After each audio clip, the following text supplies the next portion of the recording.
talk about haircuts. Call to order this work session of the Anchorage Assembly. Julia, could you start off with the table? Maybe. Julia Tucker, Assembly Council. Harriet Drummond, Assembly. Paul Holman, Assembly. Dick Cheney Assembly. Elby Gray Jackson. Ernie Hall, Assembly. Debbie Yost, Andrew. Adam Trombley, Assembly. Nancy Sarah, Employee Relations. Kevin Ford, Municipality Legal Department. Thank you. All right. As you know, I'll tell you what, because I know this is in pace, but it would probably, not everybody may have had an opportunity to take a look at it. As you know, we've been, since March of 2010, we've been in negotiations with the Plumbers and Pipefitters union.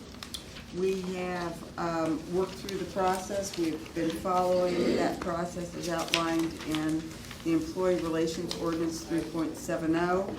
We came to agreement on a good portion of the provisions of the contract. Those that we couldn't come to resolution on, we went into mediation. From there, we went into fact-finding. And the union presented a proposal of fact-finder. The municipality submitted a proposal of fact-finding. We discussed those differences.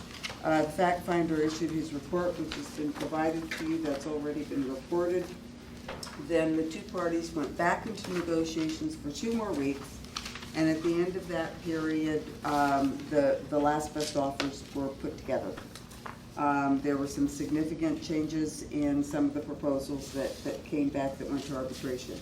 Those continued differences boiled down to what ended up to be 3 issues. The arbitrator decided that wages would include wages, market adjustments, and service recognition, which are actually 3 different sections in the contract. There was the addition of a section on injury, supplemental injury pay, and premium pay for field inspection. Those were the 3 issues that went to the arbitrator. He issued his award on Monday. We're all very quickly trying to respond to this because I think in some respects this is a little bit uncharted territory. We don't have a lot of institutional knowledge about this. We are required to present that arbitrator's award, and this is where I'm going to defer to Ken, so feel free to interrupt me if I get this wrong. We're obligated to submit that arbitrator's award to the Assembly for action. The Assembly, under 3.70, which is the employee relations, this is where your part of the process kicks in. You have 21 days to either accept by 8 votes. 8 Assembly members need to vote to accept it or not. If you accept the arbitrator's decision, then that in fact becomes the contract, it becomes binding, and we proceed to implement that proposal. If you do not accept the arbitrator's award, the municipality imposes its last best offer. That is that we apply the terms and conditions of our last best offer. Then the union has the ability, can exercise the right to strike. Plumbers and pipe fitters is what's considered to be an A2 union. That is that they are not, arbitration is not binding. There are 3, just a quick recap, there's A1, 2, and 3. 1 is binding arbitration, police and fire. 2 are unions that may represent a threat to public health and safety, and because the plumbers, I'm assuming this was the rationale, because the plumbers are involved in wastewater treatment and the treatment plant and that sort of thing, it's considered having the potential of having an adverse impact on public health and safety. And then there are the unions that fall into the 3rd category that don't have any limitation on the right to strike. In the case of a A2 union, that is that in fact if there is a determination that by their going out on strike that the public health and safety could be jeopardized, the municipality can seek an injunction to bring them back to work, and at that point the arbitration becomes binding. Did I pretty much sum that up? That's the shorthand. Mr. Trainee, you have a question. How many employees are we talking about? 137 employees and plumbers and pipe fitters, 120 are at AWWU, and 17, this is más o menos, and 17 are in general government. Those are approximate numbers. Yeah, más o menos, that's approximate, sorry. Sorry. Thank you. Okay. Madam Chair, I'm sorry, Nancy, you were speaking too quickly for me to write it all down.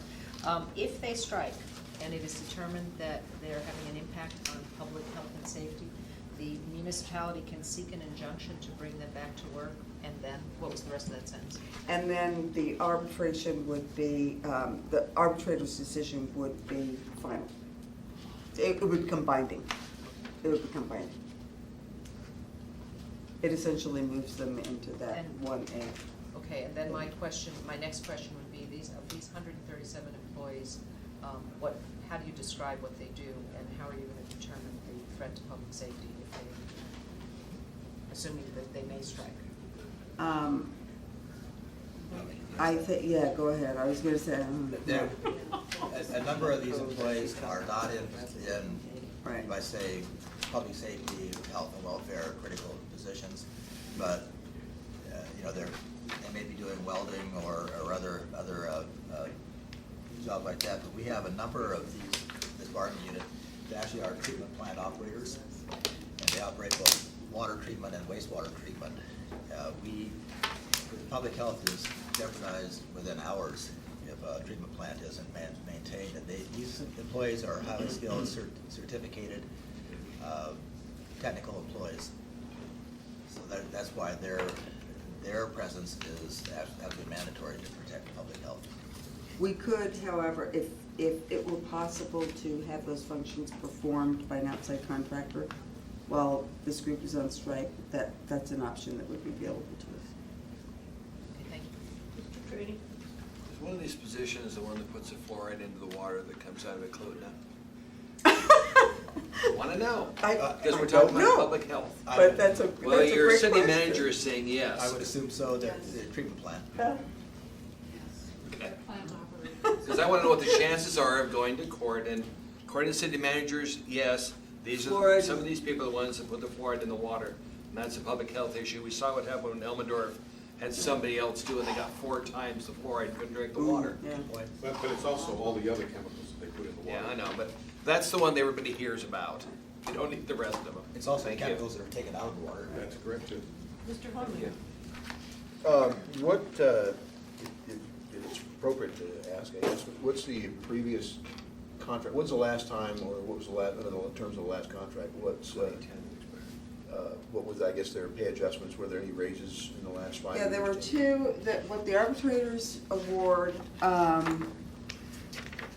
I think this is what you're asking. What were the key differences between the 2 proposals? No, like, what happened in the last, say, 5 years contract, 2-year contracts, whatever, were there any increases? How long have these guys been going, or gals, and whoever, the folks, without an increase in pay or any adjustment? Oh, sure, go ahead. The contract expired June 30th of 2010. They had gotten the bargain for raises from 2006 to 2009, expiring in 2010. In 2010, after the contract expired, while we were in negotiations, it was status quo, so there was no raise in 2010. And then, so for 06 to 09, were there increases? There were increases. Any, just an approximate, I guess, or is there specific?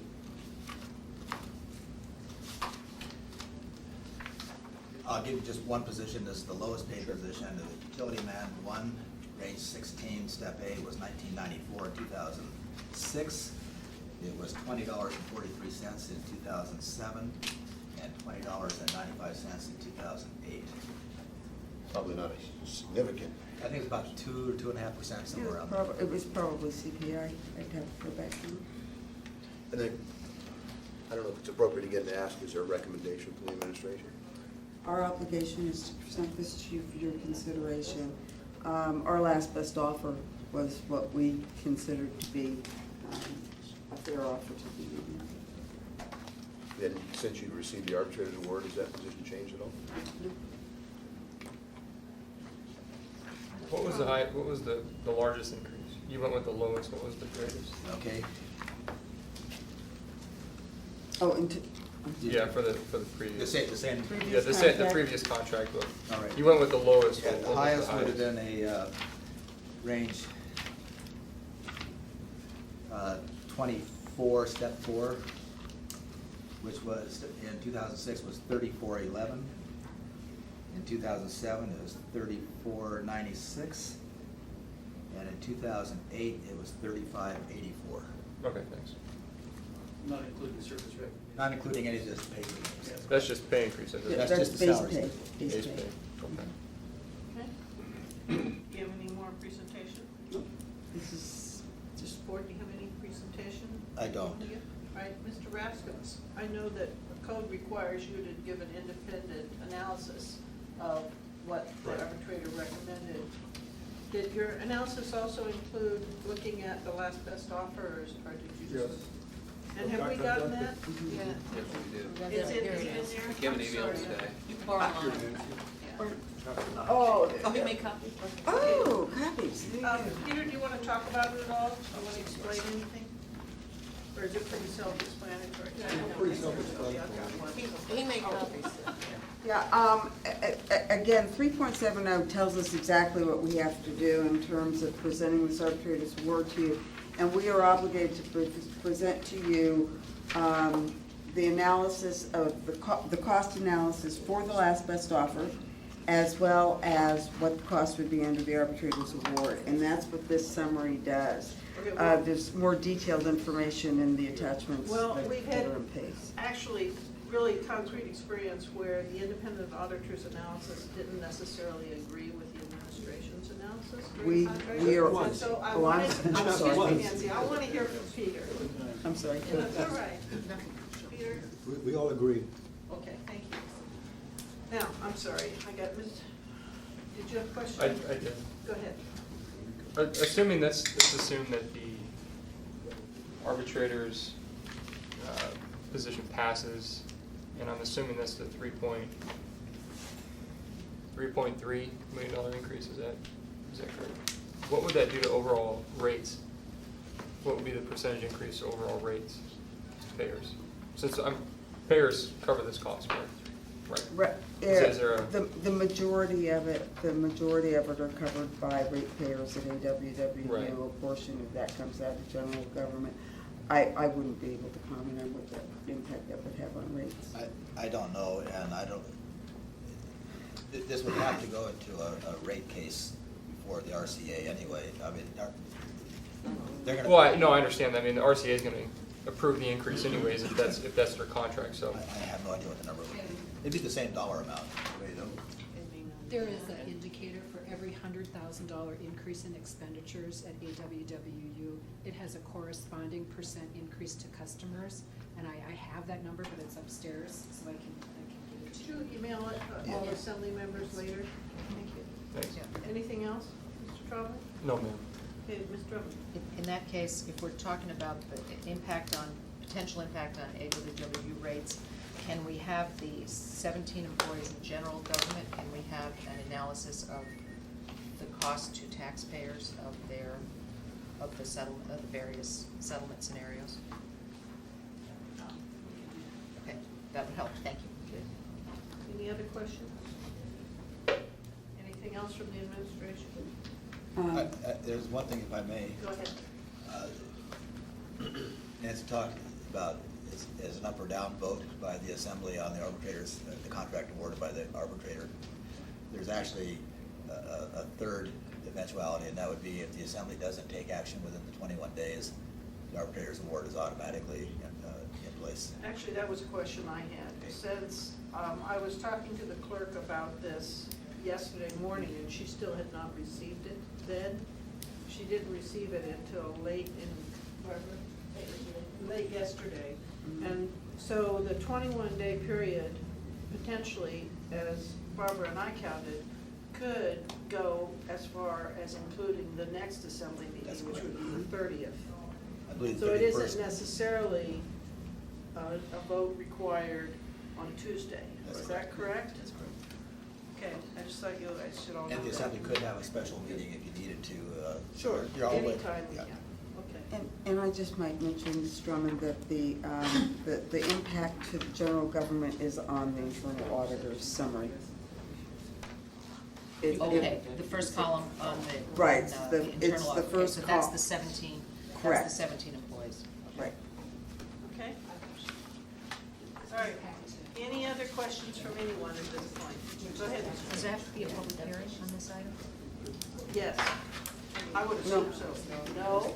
No public I'm sorry, I hearing? didn't hear the question. Question is there a public hearing required on this? It's not, it's not, No public hearing required uh, th- Why do you think there's no public hearing? well, I'll defer to Assembly Council on that. My opinion on it is based on the fact that this isn't, it isn't debatable in the sense that amendments can be made to it. This is an up or It's down either vote. yes or no, okay? Yeah, I Julia, did, have you had I time to- looked at the code that Nancy was talking about, the same one that, when they say this kind of contract is the 3A, and so that's 3.70110, and it has that provision for the 21 days, and there's nothing in there that requires the public hearing. Right. And I didn't find anything in our process that requires All right, a so- public hearing on this, so I would concur. No public hearing. The public hearing isn't required. Okay. Ms. Drummond, So how does it come to us on our agenda, be a resolution then. on the consent agenda? I assume so, yeah. So we don't have that resolution yet? It's apparently it's coming on the addendum, and did you just pass out? All we have is an AM. Right. That I'm aware of. Are you going to prepare an additional document besides this one that you just handed out for this matter? If I may. Please? As Nancy said, this is uncharted territory for us. We weren't sure whether you had to have an AR or an AM. I don't know whether you can vote on AM up or down. Well, generally, an AM is accepted or not accepted, And that's what we are. well, I don't, Just a minute, one person at a time. Ms. Tucker, you have the floor right now. I would recommend a resolution. The Assembly takes action by resolution, and so the code section that requires the 8 votes sounds to me like an 8-vote approval. That's correct. And so that needs to come up as an approval, not as just an acceptance of an AM. And so I think that there should be a resolution that approves to me, it's analogous to when zoning things come up, when, under Title 21, when P&Z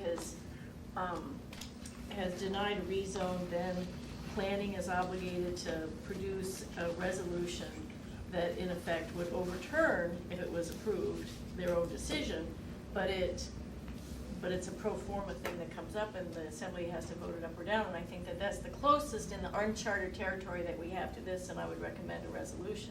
Okay, thank you. Ms. Gray Thank you, Jackson, Madam and Chair. then One Mr. quick Turner. comment, and somebody can correct me if they think that I'm wrong, but an assembly information memorandum is accepted. An AM is approved, because we approve contracts all the time through AMs.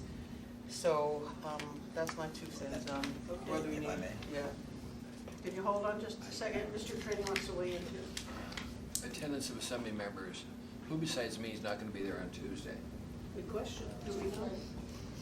Both of you indicated that you would probably call in, Mr. Flynn is not going to be. On the 30th, who's not going to be there? On the 30th, I don't think anybody, at this point, I think at this point, it's everybody. Nobody's indicated to me that they won't be there. As far as- Since we have 21 days, I would appreciate having everybody there. I mean, I can call in, I think Flynn may be able to call in, but just for your reference, Chairman, you need to, just make sure we have a full house. Okay. All right. Kid had something more. Yes, I know. Mr. Ford. No, I was going to say that Ms. Gray Jackson's rationale was what our rationale was, that we have presented contracts through an AM for approval, but actually, the contracts have gone in through an AO, but I think we've done things like addendums to contracts, letters of agreement. Right, and Okay. just my rationale, and I just got it today, but on the areas where the assembly can take action by approving an AM, the ordinance itself says that they can do it that way. But otherwise, the default in the charter and the code is that the assembly takes action by AR and AO, but, you know, Okay, it's, all right, we'll have a conversation. All right, is there anybody else who has anything that they want to say at this point? Ms. Drummond? I just find it hard to believe that there's no historical precedent for accepting or rejecting an arbitrator's decision. And surely somewhere in the history of the municipality since 1976, there must be an arbitrator's decision that was presented to the assembly and voted up or down. So I would suggest that somebody needs to look up the history and present it to us in the way that it should be presented. Thank you. Thank you. Seeing nothing further, no comments, we're adjourned.